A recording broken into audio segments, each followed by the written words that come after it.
ওরে ঠাইছে ধরছেন, এই গোসলের ফরজ কয়টা বল। দেখবেন আটকায় গেছে, পিক আপ মারে হয়তো বলছে 3টা, তারপরে ধরছে একজন কি কি 3টা বলতো, বলছে জানা আছে, বদনা, লুঙ্গি, গামছা।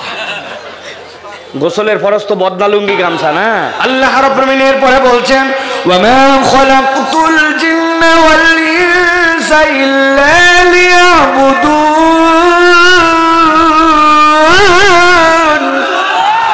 এই দুনিয়ার মানুষ, আমি আল্লাহ রাব্বুল আলামিন তোকে কেন এই কল্যাণ দিতে চাই, আমি রব্বুল আলামিন তোকে জানালাম, আমি জিন আর ইনসানকে আমার ইবাদত ছাড়া অন্য কোনো কিছুর জন্য সৃষ্টি করি নাই। তবে তবে তবে তবে মনে রেখো, তুমি ইবাদত করে আল্লাহর বিরাট উপকার করে ফেলতেছো। তুমি যদি নামাজ না পড়ো, তুমি যদি সিজদা না দাও, আল্লাহর বোধহয় বিরাট দাম কমে যাবে, এইটা যেন কখনো তুমি ভেবো না। তাবৎ পৃথিবীর মানুষ যদি আল্লাহর সিজদায় অবনত হয়, আল্লাহর এক চুলো সম্মান বাড়ে না। আর তাবৎ পৃথিবীর মানুষ যদি ইবাদত করা ছেড়ে দেয়, আমার রবের ইজ্জতের এক চুলো ঘাটতি হয় না। ইবাদত করে আমাদের জন্য আল্লাহ রাব্বুল আলামিন বলছেন মা উরিদু মিনহুম মির রিজকিন ওয়া মা উরিদু আন ইউতিমুন ইন্নাল্লাহা হুয়ার রাজ্জাকু যুল কুওয়াতিল মাতিন।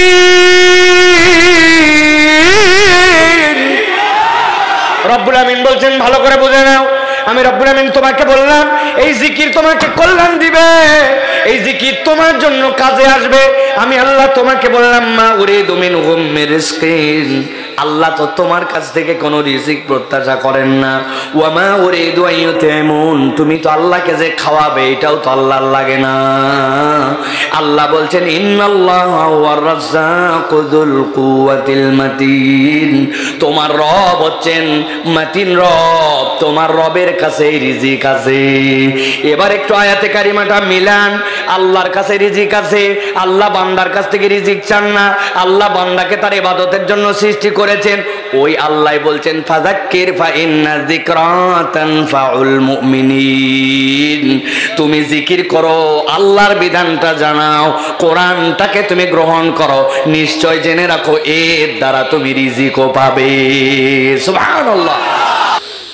ওয়ালাউ তারা ইয وقفوا على النار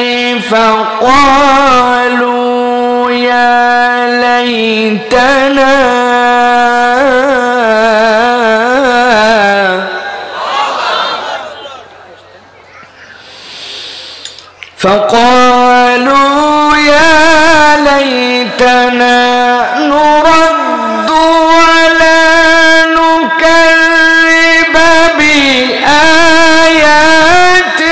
ربنا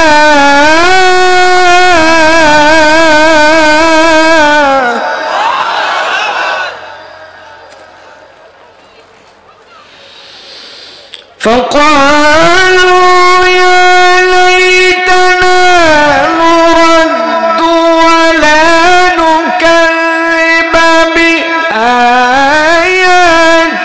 ربنا ونكون من المؤمنين.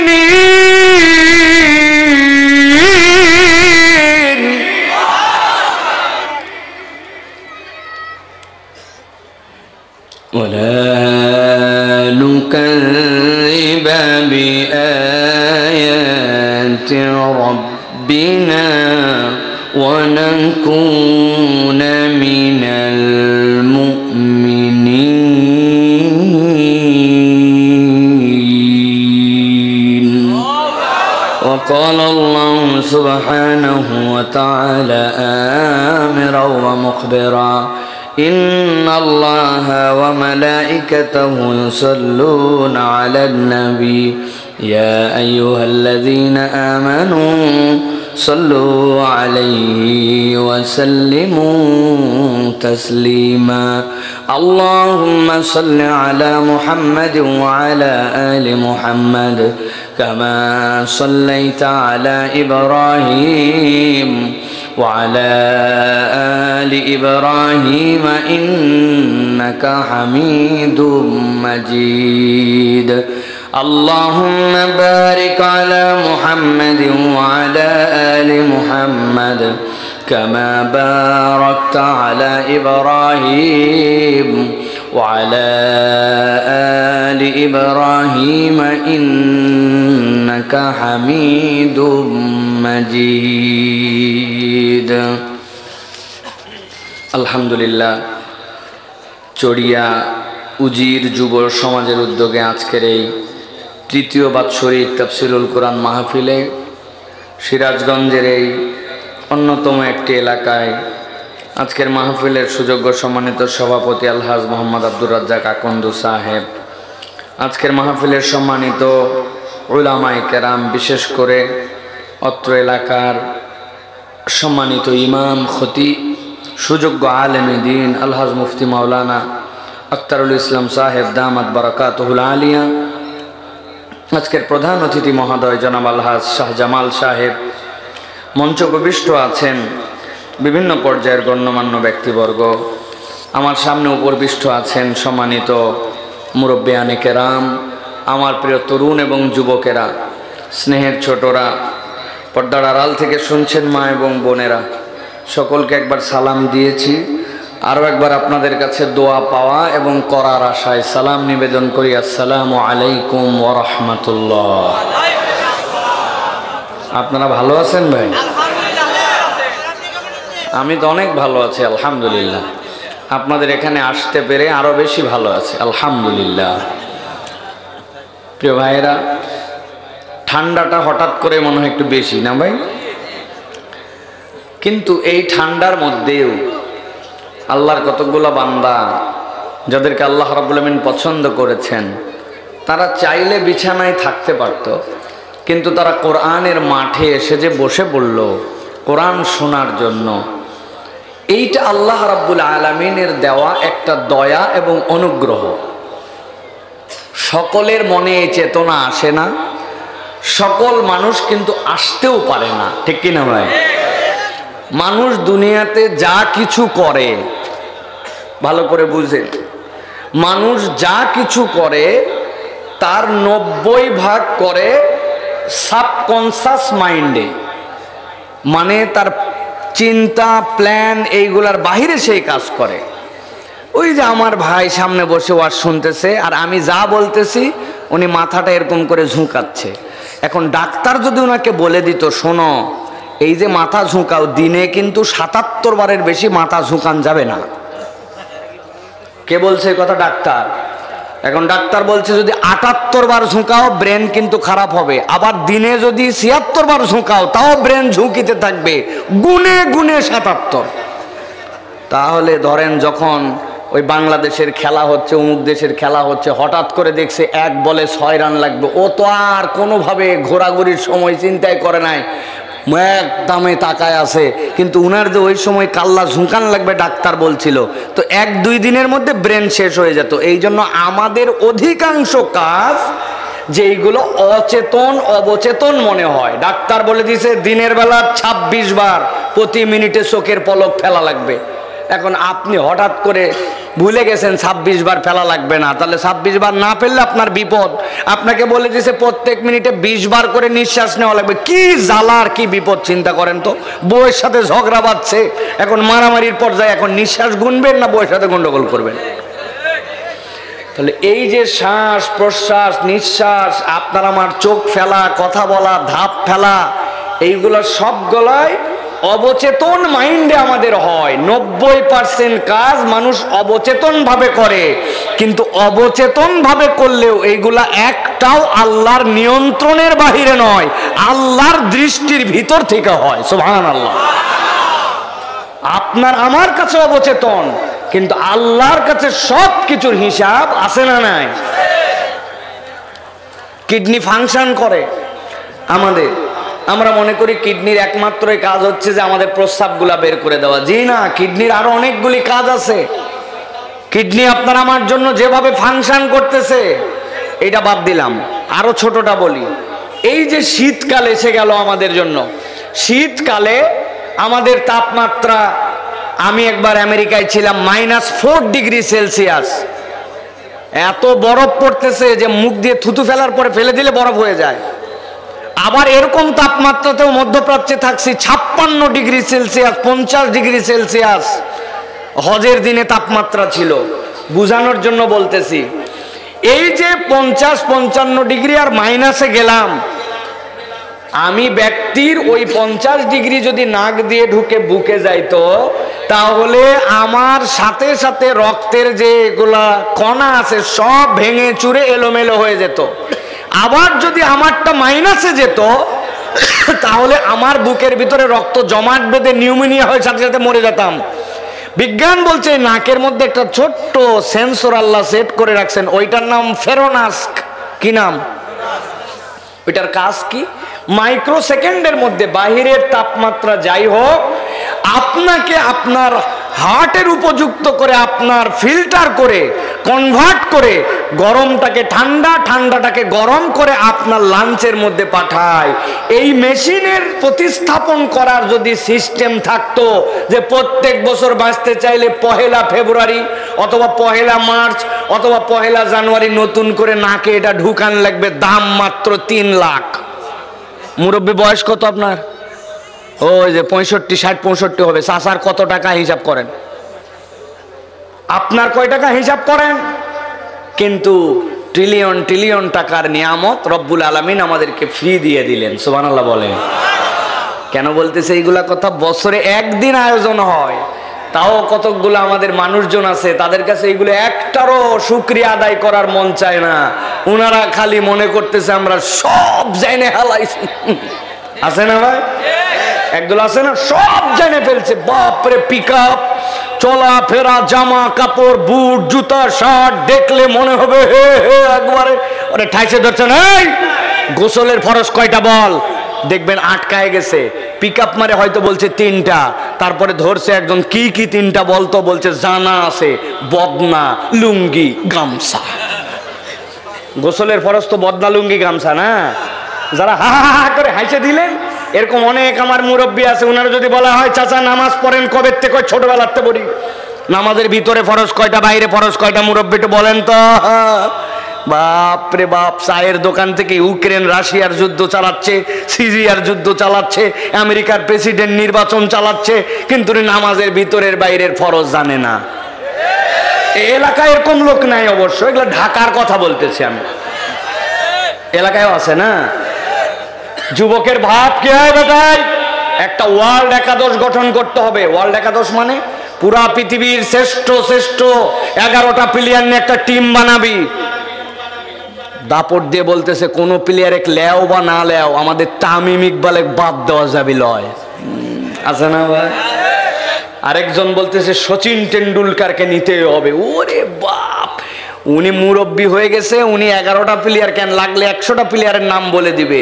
কিন্তু নবীজি এক বৈঠকে বসে আশারায়ে মুবাশশিরা 10 জন সাহাবীকে জান্নাতের ঘোষণা দিয়েছেন। চাচা শুনছেন এই ঘটনা? হ্যাঁ বলেন না, একটু 10 জন সাহাবীর নাম বলেন তো।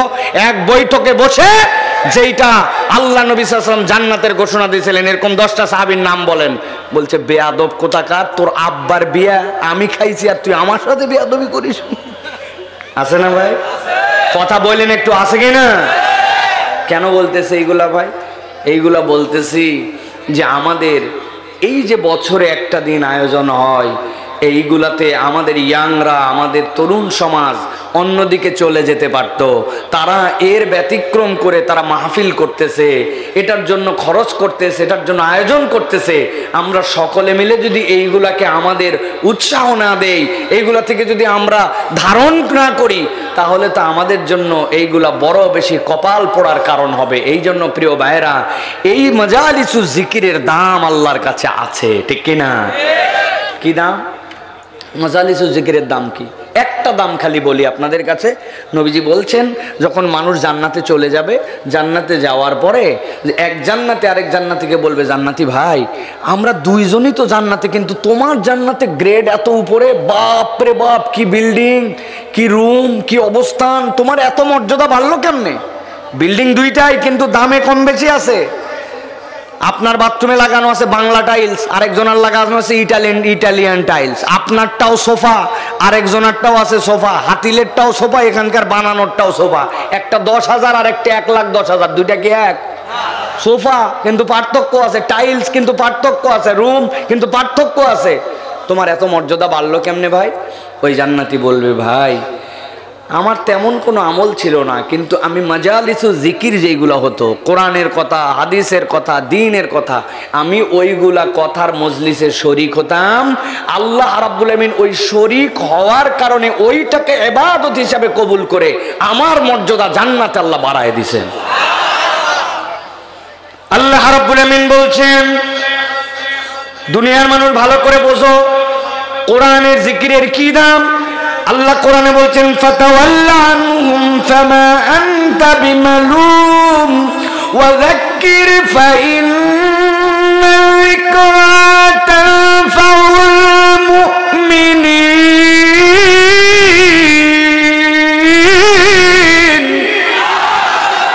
আমার রব্বুল আমিন বলছেন, ও আমার হাবিব, আপনাকে আমি জানালাম, আপনি দুনিয়ার মানুষের কাছে এই কোরআনের কথা, আল্লাহর জিকিরের কথা আপনি মানুষের কাছে জানাতে থাকেন। যখন এইটা জানানো হবে, আমি আল্লাহ গ্যারান্টার হলাম, ফা ইন্না যিকরা তানফাউল মুমিনিন। ইমানদার যে থাকবে আল্লাহর এই জিকিরের দ্বারা সে অবশ্যই অবশ্যই কল্যাণ পাবে। সুবহানাল্লাহ। আমাদের ধারণা কি, কোরআনের একটা অক্ষর যদি পড়ি 10টা নেকি হয়, কোরআনের বরকত হয়। কিন্তু আল্লাহ রাব্বুল আমিন এই জায়গায় যে যিকরা শব্দের ব্যবহার করেছেন, মুফাসসিররা বলছেন, দুনিয়ার মানুষ তোমার কত ধরনের বিপদ হয় তুমি জানো নাকি? রিজিক যেটা অর্জন করি ওই টানাটানিটা ফুরায় না। স্ত্রী বিয়ে করেছিলাম, মনে করেছিলাম সোনার সংসার হবে, কিন্তু সংসারটা কেন জানি সুখের হয় না। যে পরিমাণ জমিতে ফসল করি সে অনুযায়ী রেজাল্ট পাই না। চাকরির পিছে অনেক দিন ধরে ঘুরতেছি, চাকরিটাও হয় না। যেই পরিমাণ সন্তানরা বাপের কথাবার্তা শোনার কথা, সন্তানরা ওরকম কথা শোনে না। ডাক্তারের পরে ডাক্তার দেখালাম, রোগবালাইটা ভালো হয় না। বাচ্চাটাকে মানুষের মতো মানুষ বানাতে চেয়েছিলাম, কেন জানি মানুষ হয় না। বুঝে থাকলে বলেন তো, আপনার আমার সমাজে এরকম না পাওয়া আর এরকম আপনার আমার সমস্যা আছে কিনা? আমার রব্বুল আমিন বলছেন, ওয়াযাক্কির ফাইন্না যিকরা তানফাউল মুমিনিন।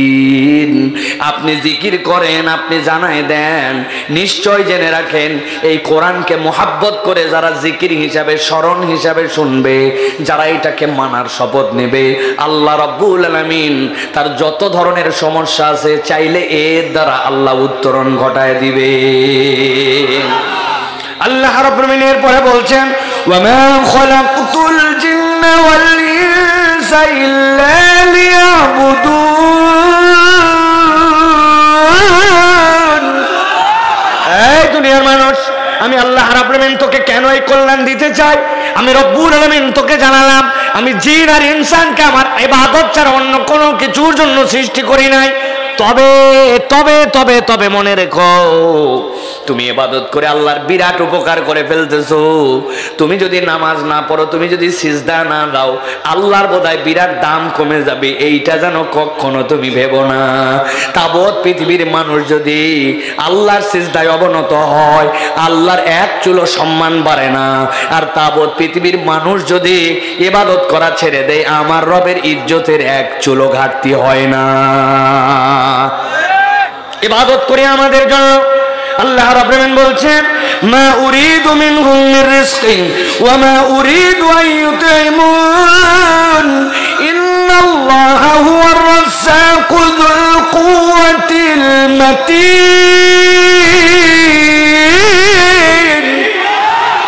রব্বুল আমিন বলছেন, ভালো করে বুঝে নাও, আমি রব্বুল আমিন তোমাকে বললাম এই জিকির তোমাকে কল্যাণ দিবে, এই জিকির তোমার জন্য কাজে আসবে।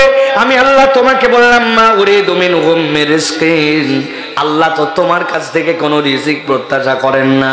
ওয়া মা উরিদু আন ইউতঈমুন, তুমি তো আল্লাহকে যে খাওয়াবে এটাও তো আল্লাহর লাগে না। আল্লাহ বলছেন ইন্নাল্লাহা হুয়ার রাজ্জাকু যুল কুওয়াতিল মাতিন, তোমার রব হচ্ছেন মাতিন রব, তোমার রবের কাছে রিজিক আছে। এবার একটু আয়াতে কারিমাটা মিলান, আল্লাহর কাছে রিজিক আছে, আল্লাহ বান্দার কাছ থেকে রিজিক চান না, আল্লাহ বান্দাকে তার ইবাদতের জন্য সৃষ্টি করেছেন। ওই আল্লাহ বলছেন ফাযাক্কির ফা ইন্না যিকরা তানফাউল মুমিনিন, তুমি জিকির করো, আল্লাহর বিধানটা জানাও, কোরআনটাকে তুমি গ্রহণ করো, নিশ্চয় জেনে রাখো এর দ্বারা তুমি রিজিকও পাবে। সুবহানাল্লাহ। তাহলে আমরা যারা এখানে আসছি আমাদের লাভ আছে না নাই? বুঝে বলতে হবে, লাভ আছে না নাই?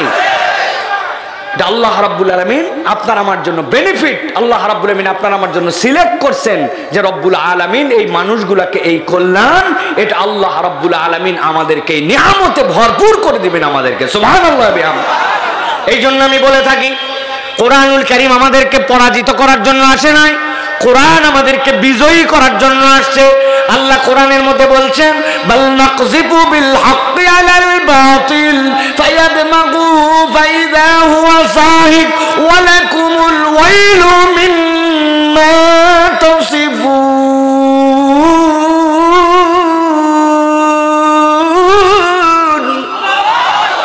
আমার রব্বুল আমিন বলছেন এই দুনিয়ার মানুষ ভালো করে বোঝো এই কোরআনের কাজ কি হবে। আল্লাহ বলছেন বাল নাকযিবু বিল হাক্কি আলাল বাতিল, এই কোরআন, এই হক, এই ইসলাম এইটা বাতিলের উপরে আঘাত করবে। আল্লাহ বলছেন এমন আঘাত করবে ফায়াদমাগু, আল্লাহ বলছেন এইটা আঘাতটা যেমন তেমন জায়গায় করবে না, এই আঘাতটা করবে বান্দার চেতনায় আর বান্দার মন মানসিকতায়। কেননা চেতনায় পরিবর্তন না হলে প্রকৃত পরিবর্তন করা সম্ভব নয়, ঠিক কি না? চেতনায় যদি পরিবর্তন না হয়, নৈতিকতায় যদি পরিবর্তন না হয়, তাহলে দেশের অবস্থা কি হতে পারে আমরা বিগত দিনে জানতে পারছি, ঠিক কি না? হ্যাঁ, রাস্তা, যেই রাস্তা চলার কথা 5-7 বছর, 1 বছর সেই রাস্তা চললো না। যেই কাজ হওয়ার কথা অল্প টাকায়, সেইটা বাজেট বাড়াতে বাড়াতে বাড়াতে বাড়াতে চুরি করতে করতে করতে অবস্থা খারাপ, ঠিক কি না? এই জন্য প্রিয় ভাইরা আল্লাহ বলছেন পরিবর্তন কি দিয়ে হবে? বাল নাকযিফু বিল হাক্কি আলাল বাতিল ফায়াদমাগুহু। আল্লাহ বলছেন তোমার চেতনায় পরিবর্তন লাগবে, চেতনায় পরিবর্তন না হলে প্রকৃত পরিবর্তন আনা সম্ভব না। এটা আপনাকে ঈমানের মধ্যে বিশ্বাস করতে হবে।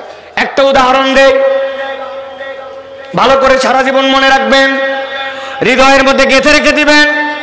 শত শতবার আমি উদাহরণের কথা বলেছি।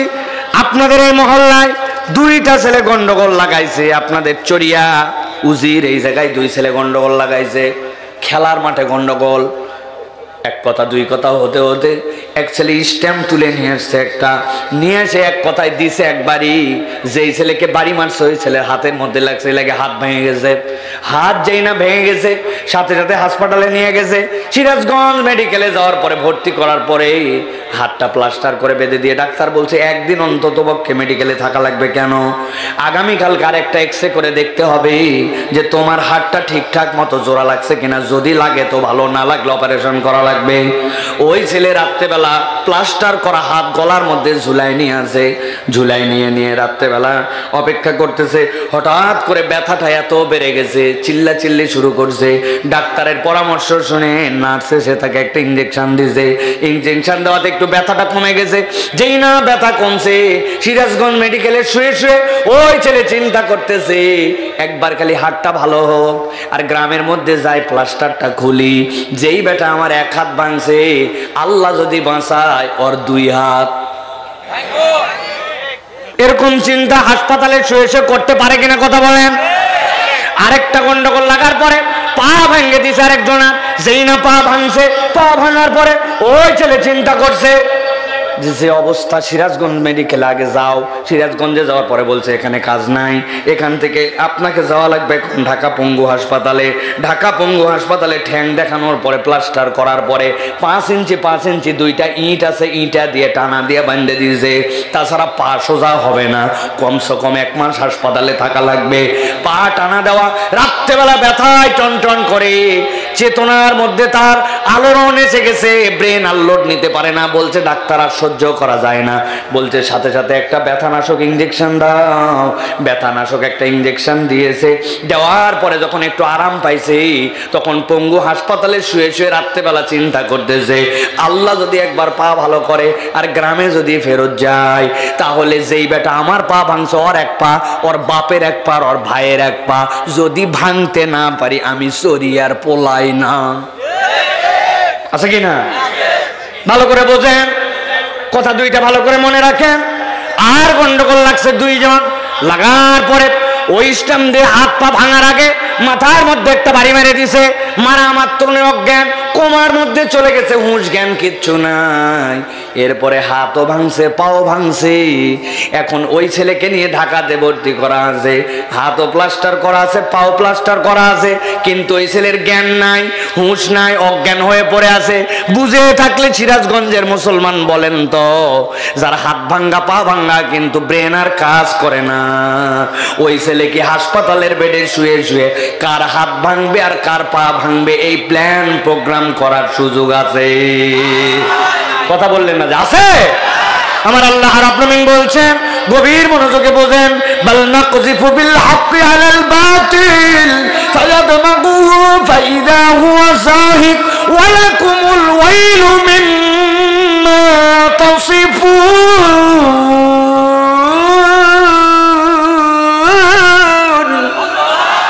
আমার রব বলছেন, এই দুনিয়ার মানুষ, ইসলাম তোমাকে যেইটা দিবে, কোরআন তোমাকে যেইটা দিবে, ওইটা তোমার মগজ ধোলাই, ওইটা তোমার চেতনায় পরিবর্তন। তোমার যদি চরিত্র আর চেতনায় পরিবর্তন না হয়, তুমি কিয়ামত পর্যন্ত সোনার বাংলা গড়তে পারবা না। আগে ছিল চোরের খনি, এখন হয়েছে ডাকাতের খনি। কি ভাই? আগে আমরা শুনতাম 10 লক্ষ টাকা দুর্নীতি, 1 কোটি টাকা দুর্নীতি, এগুলো এখন কোনো টাকাই না, এখন শুনি হাজার হাজার। কথা বলে নাকি? মনে হয় পান্তা ভাত, একটা লোক 20,000 টাকা কামাই করতে ফাটে যায় কি, আর ওদের খালি শুনি হাজার হাজার হাজার হাজার। বাপ রে বাপ, ডাকাত আর ডাকাত, চোর আর চোর। বুঝে থাকলে বলেন সিরাজগঞ্জের মুসলমান, জিজ্ঞাসা করি যাতে করে মূল আলোচনাটা আপনাদের কাছে ক্লিয়ার হয়। যেই মানুষগুলা রাস্তার টাকা খেয়ে ফেললো, যেই মানুষগুলা ব্যাংক ডাকাতি করে ফেললো, যেই মানুষগুলা পাসপোর্ট অফিসে দুর্নীতি করলো, যেই মানুষগুলা সেটেলমেন্ট অফিসে, ভূমি অফিসে দুর্নীতি করলো, যেই পুলিশগুলা থানার মধ্যে বসে দুর্নীতি করলো, এরা তো সব মুরুক্ষের বাচ্চা। মূর্খ তো না, পড়ালেখা কিচ্ছু জানে না, 5 fail, matric fail, intermediate fail. বুঝে থাকলে বলেন তো, তাহলে এরা শিক্ষিত নাকি অশিক্ষিত? শিক্ষিত, কিন্তু শিক্ষা যেটাই আছে, এই শিক্ষা তার হৃদয়ে আর মগজে আল্লাহ ভয়ের আলো জ্বালাতে পারেনি। ঠিক কিনা? সিসি ক্যামেরা আছে, এই প্রতিষ্ঠানটি সিসি ক্যামেরা নিয়ন্ত্রিত। আমার একটা ভাইরাল ঘটনা। কি ঘটনা? ভাইরাল ঘটনা। আমার পাসপোর্টের মেয়াদ শেষ, এখন 6 মাসের নিচে গেলে আপনার পাসপোর্টের মধ্যে আপনাকে ভিসা লাগাবে না, এটা নিয়ম। আমার এমার্জেন্সি ভিসা করা লাগবে, এখন পাসপোর্টটা আমার রিনিউ করা লাগবে। পাসপোর্ট অফিসে একজন বলছে তাড়াতাড়ি যান, এমার্জেন্সি দিয়ে এটাকে আবেদন করে নেওয়া লাগবে। আমি গেছি, যাই সিরিয়াল দিব, আমাকে গোনার মধ্যেই ধরে না। একজন বুদ্ধি দিয়ে দিছে, হুজুর আপনি যেই হন না কেন 6-7 বছর আগে, এখন হলে তো বিপদ আছে ওদের। কিন্তু 6-7 বছর আগের ঘটনা। আমাকে বলছে, হুজুর যাওয়ার সময় একটু পকেট মানি নিয়ে যান, খরচ করা লাগে। পুলিশ ভেরিফিকেশনে নাকি খরচ করা লাগে, জানেন না আপনারা? আরে যারা হজ করছে, হজের পাসপোর্টেও টাকা খাইছে ওরা। কি বলেন? হজের পাসপোর্টেও টাকা নিছে, আমি নিজে জানি। এখন পর্যন্ত কমসে কম 3 থেকে 3,500 লোকের আমার সাথে হজ করার আল্লাহ রাব্বুল আলামিন তৌফিক দিয়েছে। কমসে কম এতগুলা মানুষের সাথে প্রত্যেকের কাছে টাকা খাইছে। এখন আমি তো প্রস্তুতি নিয়ে গেছি, কিন্তু আমার থেকে টাকাও চায় না, কাজও করে দেয় না। অনেকক্ষণ ঘুরায়া খানিকক্ষণ পরে বলছে, হুজুর নিচে চলেন। যেই না দোতলার থেকে নিচে আসবো, দোতলার থেকে যে একটা সিঁড়ি, এরপরে মধ্যে একটা ল্যান্ডিং, আবার একটা সিঁড়ি, 2 ল্যান্ডিং 2 সিঁড়ির মধ্যে একটা থামার জায়গা আছে না? ওই ল্যান্ডিং এর ওই জায়গায় এসে বলছে হুজুর এদিকে আসেন, টাকা বের করেন। আমি বললাম এই ব্যাক কল, টাকা দেওয়ার জন্য আমি কখন থেকে রেডি আছি, সারাদিন উপরে ঘুরাই, এই জায়গায় আছে কি জন্য টাকা? বলছে হুজুর সে কথা আর বলেন না, এই ভবনটি সিসি ক্যামেরা নিয়ন্ত্রিত, তবে আমরা মনিটরে চেক করে দেখছি পুরা বিল্ডিং ভিডিওতে আসলেও এই জায়গা ধরে না।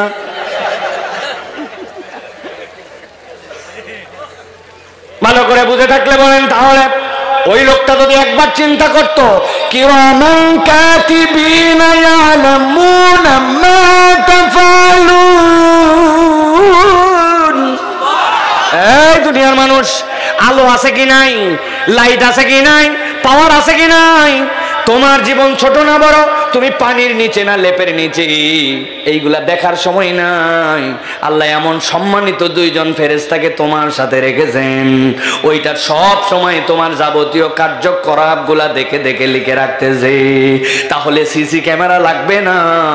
বান্দার বোধ যদি এই জায়গায় জাগ্রত হয়ে যায়, জাতি পরিবর্তন হতে বাধ্য, ঠিক না? আর এটা যদি না হয়, ওই জাতিকে আপনি কোনোদিনও পরিবর্তন করতে পারবেন না। সরিষার ভিতরে ভূত, শুনছেন না আপনি? আপনি শুনছেন, কিন্তু আমি প্রমাণ দিচ্ছি আপনাকে সরিষার ভিতরে ভূত কাকে বলে। দুর্নীতিকে না বলুন, কাকে না বলুন? এটার জন্য প্যাম্পলেট ছাপাতে হবে, পোস্টার বানাতে হবে, স্টিকার লাগাতে হবে, প্রত্যেকটা জেলা শহর বিভিন্ন জায়গায় সেমিনার সিম্পোজিয়াম করতে হবে। বাজেট কত? 10 কোটি টাকা অনুমান। দুর্নীতিকে না বলুন। ওই 10 কোটি টাকা যে দুর্নীতিকে না বলুন বাজেট হয়েছে, ওটার 8.5 কোটি টাকা খাইয়া ফেলাইছে। তাহলে কি দুর্নীতিকে না বলুন মানে কি? সরিষার ভেতরেই ভূত। আপনি কি দিয়ে ভূত তাড়াবেন প্রিয় ভাইরা? এই জন্য আল্লাহ রাব্বুল আমিন বলছেন, দুনিয়ার মানুষ ভালো করে বোঝো, ওয়ালাউ তারা ইযু কিফু আলান নার, একদিন এই মানুষগুলাকে জাহান্নামের সামনে দাঁড় করানো হবে। যেই না জাহান্নামের সামনে এরা দাঁড়ায় যাবে, ফাকালু ইয়া লাইতানা, জাহান্নামের সামনে দাঁড়ায়া হুঁশ ফিরবে, ফিরে বলবে হায় আফসোস, হায় আফসোস। কি জন্য আফসোস করো তোমরা?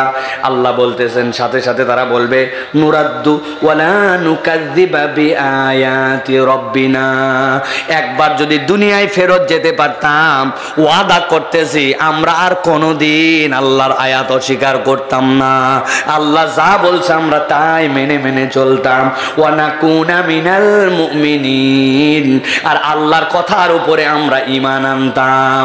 আল্লাহ বলছেন জাহান্নামের সামনে দাঁড়ায়া ওই দিন যদি বলো দুনিয়ায় ব্যাক করে গেলে আল্লাহর আয়াত আর অস্বীকার করতাম না, আল্লাহ যা বলছে তাই শুনতাম।